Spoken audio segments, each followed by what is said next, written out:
Ó, rapaz, rapaga.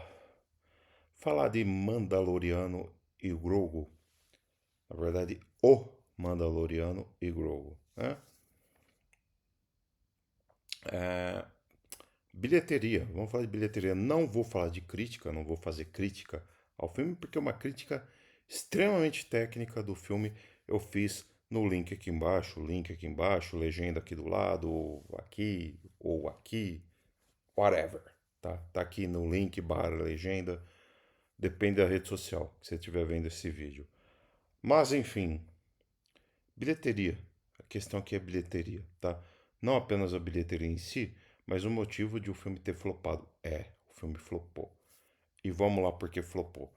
Primeiramente, vamos falar sobre a bilheteria da produção.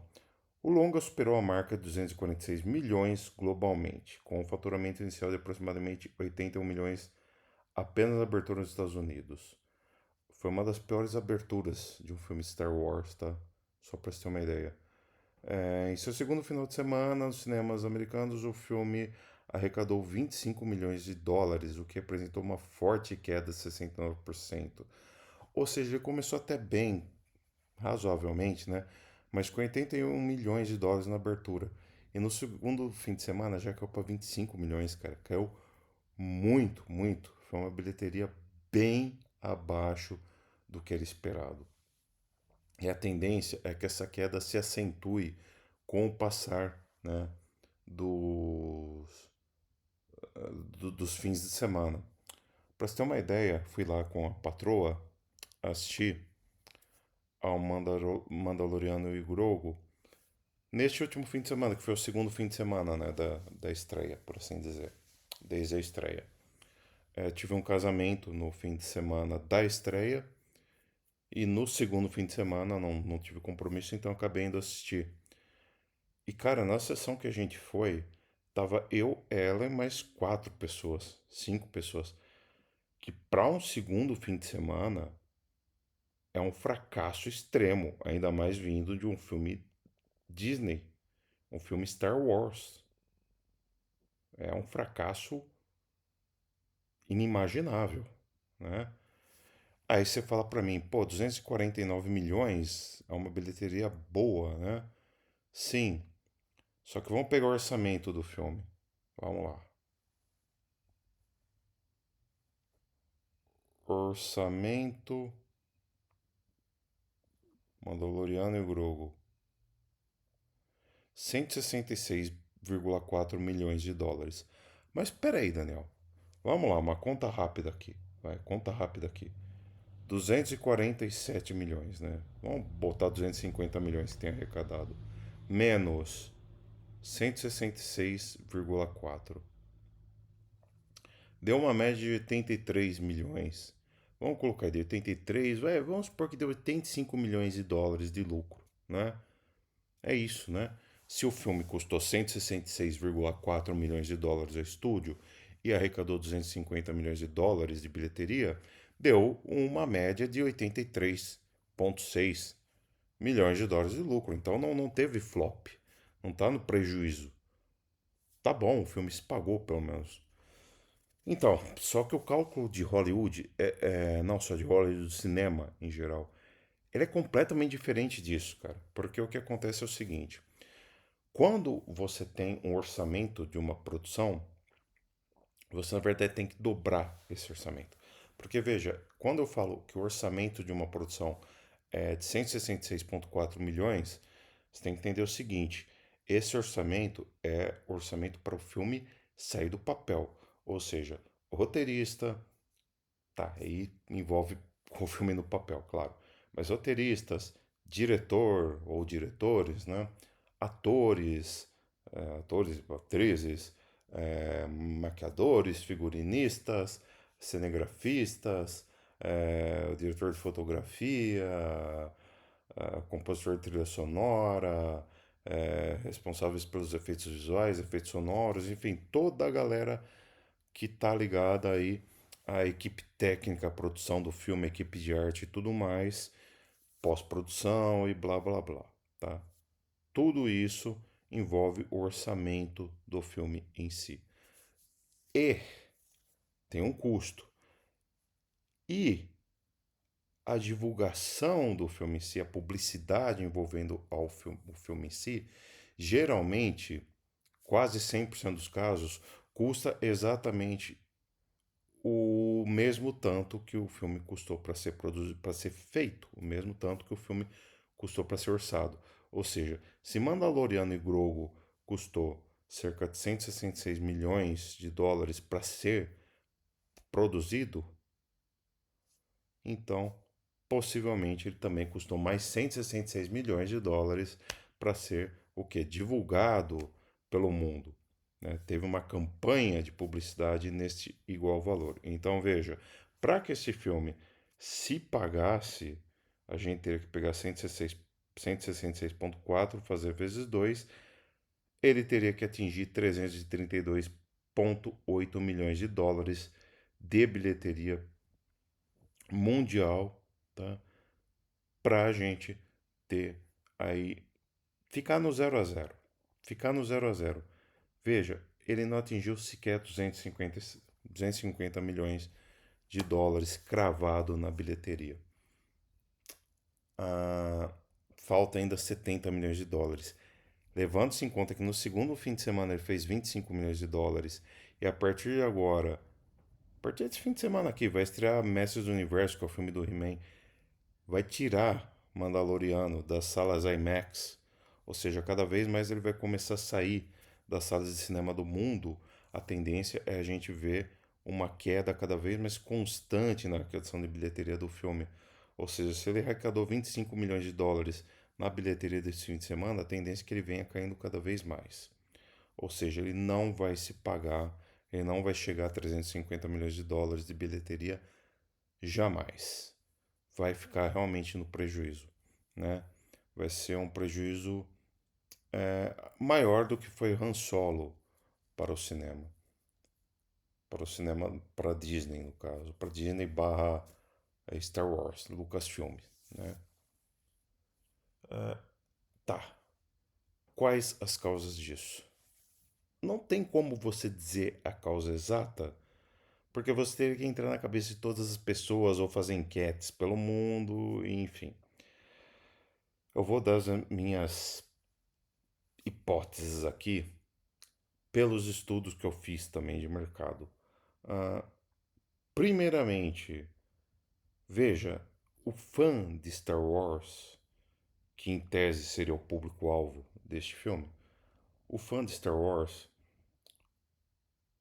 já que a narrativa é o seguinte, é Star Wars voltando, tanto que eles deixam bem claro, Star Wars, dois pontos, O Mandaloriano e Grogu.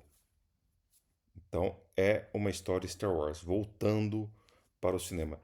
Eles deixam bem claro, Star Wars está de volta ao cinema depois de 7 anos. O fã de Star Wars é o fã de ver Star Wars no cinema. Quando eu digo cinema, não é necessariamente na telona, mas é o fã de ver filmes Star Wars. Ele pode ver na tela da casa dele, pode ver até no streaming, mas ele quer ver filme Star Wars. É o cara que está acostumado com a família Skywalker, está acostumado a ver o Anakin Skywalker, Luke Skywalker, Leia Skywalker, o Darth Vader, né? O Anakin depois transformado no Darth Vader, o Obi-Wan Kenobi, o Han Solo, eu já falei, enfim, o Imperador Palpatine, quem mais? Chewbacca, C3PO, R2D2, até mesmo BB-8, enfim. O cara que é fã Star Wars, o fã raiz de Star Wars, quer ver o quê? Quer ver Star Wars, o filme Star Wars. Quer ver esses personagens que eu falei. Ou pelo menos uma menção considerável a eles. Né? Não tem jeito. Eles não sabem ao certo quem é Mandaloriano, quem é Grogu. Quando você fala Grogu, o Baby Yoda, eles fazem uma referência ao que? Ao Mestre Yoda. Que é o quê? Da trilogia original, ou seja, o fandom Star Wars, eles querem isso. O fandom Star Wars não é alguém que está associado a, ao pacote que veio junto com Star Wars, que são essas séries de streaming. Então, o fandom Star Wars não é aquela galera que acompanhou o produto coadjuvante, né, da saga Star Wars. Não é aquela galera que veio assistindo as séries de streaming. Pra você ter uma ideia, cara, eu sempre fui muito fã de Star Wars, assim, sempre, da minha adolescência, no caso, né? Eu conheci Star Wars na adolescência, conheci, assim, já tinha ouvido falar, claro, mas na adolescência eu peguei pra assistir. Gostei pra caramba, sempre gostei muito e tal. E quando eu era criança, cara, eu assistia, passava direto no SBT, a um filme chamado Caravana da Coragem, né? Se você tá na minha faixa etária de 30 anos, brincando, né? A barba branca não esconde. Tá na minha faixa etária dos 40 anos, você também deve ter visto lá Caravana da Coragem passar direto no cinema em casa, no SBT, extinto cinema em casa do SBT. Direto, Caravana da Coragem. Era um filme que eu tinha medo até, tinha os Hulk, né? Aqueles bichinhos lá, dava até medo, né? E cara, era um filme tão independente desse universo Star Wars que eu fiquei sabendo muito recentemente que é um filme do universo Star Wars. Por quê? Porque o fandom Star Wars não dá a mínima para esse filme, é um filme totalmente paralelo. Eu diria que a mesma coisa se aplica às séries de streaming Star Wars. São séries, no caso, que estão praticamente independente do fandom Star Wars. O cara que é fã Star Wars, que gosta de ir no cinema para ver Star Wars, não tá nem aí para Mandaloriano e Grogu, para Caravana da Coragem, né? Para Cara, ainda se eles passarem o Andor, né, o Cassian Andor, né, Andor Cassian, né, no caso,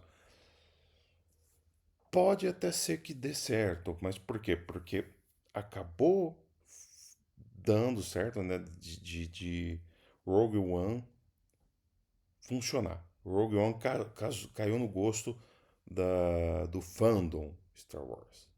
Caiu no gosto deles, mas por quê? Porque calhou de ser lançado um ano depois do Despertar da Força, que foi um filme que caiu no gosto do fandom Star Wars. Pelo menos o Despertar da Força, o primeiro da trilogia aí da Rey Skywalker, que todo mundo desce além, né? Ninguém gostou muito não. Mas todo mundo gostou do Rogue One. Então, por isso. E eu digo, todo mundo gostou do Rogue One por quê? Porque tem o Darth Vader. Não só por isso, claro, mas tem o Darth Vader, tem a Leia. Então, por isso, um dos motivos também foi isso aí, tá? Não o único motivo, mas um dos motivos foi sim isso aí. Então, o povo querendo não gostaria do Andor de repente no cinema, mas eu não sei se teria força o bastante para levar o fandom Star Wars pro cinema, tá? Aí você vem para mim e fala assim: "Ah, mas é a galera porque o produto Mandalorian, The Mandalorian, a série televisiva, ela é uma série que tem uma força gigantesca, fez um sucesso muito grande na televisão, né, no HBO Max e tudo mais. Perdão, na Disney Plus e tudo mais. Sim, fez muito sucesso, de fato. Tem um sucesso comercial muito grande. E por que não levou essa galera do streaming para o cinema? Eu respondo de uma forma muito simples. Aliás, de duas formas muito simples. Primeiro, a galera do streaming é a galera do streaming. É a galera que não sai de casa. Eu costumo brincar aqui. A galera do cinema é a galera que curte ir pra balada. A galera do streaming é a galera que gosta de. Se o cara curte um álcool, é o cara que curte ficar tomando uma cervejinha em casa. Se o cara não curte nem álcool, é o cara que gosta de ficar tomando uma Coca-Cola com os pais em casa. É o cara que não gosta de sair de casa pra balada, não gosta de farrear. É isso. A galera do streaming não gosta de sair para ir no cinema. Eu vou dar um exemplo muito prático aqui. Tá? Eu, por exemplo, já disse, eu desde a minha adolescência eu sou fã de Star Wars. Eu adoro Star Wars. Então, quer ter uma ideia? Eu comecei a namorar a patroa, comecei a namorar ela, não sabia como chamar ela pra sair, a gente ia dar uns pega após balada, tava tudo bêbado, maluco. Eu não sabia como chamar ela pra sair. Eu falei, tá passando o Star Wars Despertar da Força? Você tem interesse de ir? Ela achava coisa de tonto Star Wars, não sei o quê. Por fim a gente foi. E acho que ela acabou gostando, não sei, por causa minha, né? E aí a gente começou de vez em quando ver umas coisinhas de Star Wars e tal, né? Mas por incrível que pareça, só foi gostar de Star Wars mesmo depois do Ascensão Skywalker. Que é o que todo mundo odeia e ela acabou gostando, né? Por fim. Mas. E o que acontece? Aí hoje tem coisas de Star Wars, ela acaba tendo interesse, série e tudo mais. Diferentemente, por exemplo, da irmã dela, minha cunhada, que acabou, talvez por conta dela gostando de ver o Mandalorian, né? E aí ela estava até curiosa para ir no cinema ver esse filme. Mas chegou de última hora e falou: Ah, quer saber? Eu não vou não, tal. Depois estreia no streaming eu vejo. Ou seja, é o que eu acabei de falar. A galera do streaming não é a galera do cinema. É a galera que vai esperar sair no streaming. Então, muito provavelmente é isso. Entende? Então, a galera do streaming não é a galera do cinema. A galera do cinema é a galera que gosta do Luke Skywalker, do Darth Vader, do C3PO, do R2D2, do Chewbacca, do Mestre Yoda, do, do, do- enfim, de toda essa galera aí. Essa galera, cara, do fandom dá mínima pro Mandalorian. Acho que nem sabe que existe Mandalorian, tá? A galera do Mandalorian é a galera que tá lá em casa, não tem o que fazer, pega o controle e acaba assistindo The Mandalorian. E se apaixona, porque é uma série muito bacana. Eu gosto bastante, tá? Aliás, eu gosto de praticamente todas as séries Star Wars. Mas, dificilmente quem gosta de streaming vai pro cinema, tá? Outro ponto que eu gostaria de apontar aqui, que na minha opinião foi crucial também. Eu falei de publicidade, né? Só que a publicidade eu achei muito fraca, a publicidade dessa série, desse filme. Eu vi muitos poucos trailers que sendo divulgado, né? Muito pouco se falou, né? Olha, fizeram alguns slogans e tal, mas eu vi poucos trailers. Depois de 7 anos, está de volta Star Wars ao cinema. Eu vi pouco apelo comercial, né? The Mandalorian e tal. Eu vi pouca gente da parte da Disney mesmo. Eu vi um pouco material de divulgação falando desse filme The Mandalorian. E sabe outra coisa também que ficou muito complicado também, cara, que pra mim talvez tenha sido até o pior ponto. Em momento algum a Disney deixou claro que você não precisaria ter assistido as 3 temporadas de Mandalorian para poder assistir essa produção. Você poderia simplesmente ter ido assistir. Meio que sim, meio que não. Porque o que acontece? O filme tá pouco se lixando para desenvolvimento de personagem que você vai lá assistir pelas ceninhas de ação e tal, tá? Porque de fato você precisa sim assistir as 3 temporadas anteriores para ter uma certa conexão com os personagens principais, porque senão você fica olhando lá, tá, quem que são esses caras? Que é basicamente o que o filme faz. O filme não desenvolve personagem, tá nem aí para desenvolver personagem. Até eu que já assisti as 3 temporadas anteriores, senti um desenvolvimento muito chulo de personagem, que pra mim é disparada a pior parte do filme aí, tá? Então é isso, cara. Pra mim é aquela coisa. Não adianta você arrastar público de streaming pro cinema. Peaky Blinders sofreu com isso. Também falhou nessa parte. Outro ponto, falta de publicidade, falta de divulgação. E outro ponto que para mim também é muito sério é não deixar claro que você não precisaria assistir a série para ir no cinema. Muita gente ficou com medo, pô, vou ter que assistir 3 temporadas de uma série que eu não tô nem aí para poder ver o filme. E de certa forma, cara, vai e não vai. E a Disney não deixou isso muito claro e isso ficou muito complicado mesmo. Logo acabou sendo um filme que é para quem assistiu a série, mas quem assistiu a série não quer ir no cinema. Então ficou um filme meio que para ninguém. Talvez explique o fracasso, né? Para esse vídeo é isso. Falou, fui, adiós, tchau, tchau, até mais.